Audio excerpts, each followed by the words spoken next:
सो hello good morning guys. So कैसे हो आप सभी लोग। मेरी भी सुबह हो चुकी थी और आप सब भी उठ चुके होंगे और मैं जा रही थी अपने गांव। तो फिर मैं उठ के अपना बिस्तर तैयार किया और सामान वामान पैक कर लिया था। फिर मैं बिस्तर साफ़ कर रही थी। फिर मैं तैयार हो गई एकदम नहा धो के। मैं इस तरह से लग रही थी। मेरे पापा अपने लिए नई जैकेट लेने गए थे जो कि उन्हें एकदम मिली नहीं थी और फिर वो कह रहे चलो। फिर ये बर्तन मांज रही थी क्योंकि मैंने तो सुबह कोई काम ही नहीं किया था। इसने सारा काम किया क्योंकि मेरे बस की नहीं था। मैं तैयार हो लूँ या अपना सामान रख लूँ या घर साफ़ कर लूँ, ये काम हो सकता है। तो मैं बाहर का काम नहीं करती। ये अकेली बाहर का काम करती रहती। पानी का काम में से सुबह नहीं होता, ठंडा ठंडा, तो ये खुद ही करती है। फिर बाहर का व्यू भी अच्छा होता, धूप निकल रही थी। फिर हम दोनों पापा और मैं बस में बैठ चुके थे और फिर हम हो रहे थे बोर। तो पापा का फ़ोन उठाया। फिर मैंने लूडो खेलने लगे थे। हमने 2 बार लूडो खेली और दोनों बार पापा जीते, जबकि मैं चरम रेखा पर थी और मैं फिर भी हार गई। तो ये खेल हम पे डिपेंड नहीं करता, ये खेल करता है कंप्यूटर पे डिपेंड। ये कंप्यूटर माइंड है, ये किसी का सगा नहीं है, ये सिर्फ अपना सगा है। इसलिए हम नहीं कह सकते क्या है क्या नहीं है। हार जीत हम पे डिपेंड नहीं होती है, ये हार जीत सिर्फ कंप्यूटर पे डिपेंड होती है।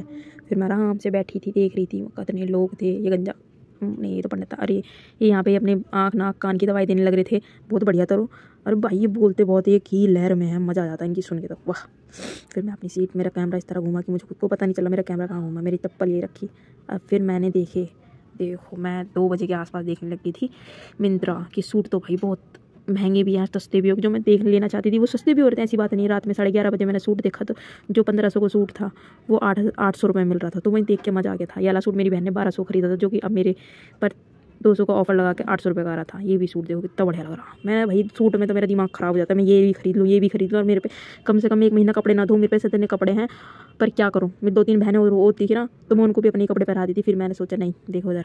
फिर बाहर का व्यू इतना अच्छा था और बाकी लोकेशन भी बहुत अच्छी थी और ये रोड भी बहुत अच्छी बनी।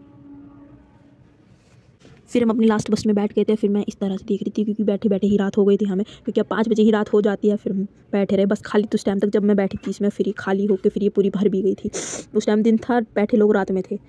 बाहर देखो एकदम रात हो जाएगी। रात भी ऐसे हो जाती है, दिन एकदम रात, दिन एकदम रात, पता ही नहीं चलता। फिर एक एक करके लोग आके बैठने लगते हैं। बोल रहे कि मैं सरप्राइज दूंगा, तू ऐसे मत करना। फिर मेरे से मिला जो दूल्हा था, फिर मुझसे बातें करने लगा।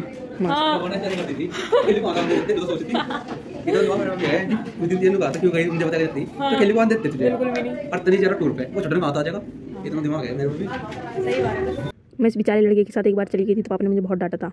और यहाँ पे लग रही थी मेहंदी का फंक्शन था। और फिर यहाँ पे गाई जा रही थी गीत खूब दब के, क्योंकि मुझे तो कुछ आता ही नहीं था। और मैं बैठी थी, मैं मेहंदी भी लगाई लोगों के, 4-5 लोगों के मेहंदी भी लगाई मस्त। इसी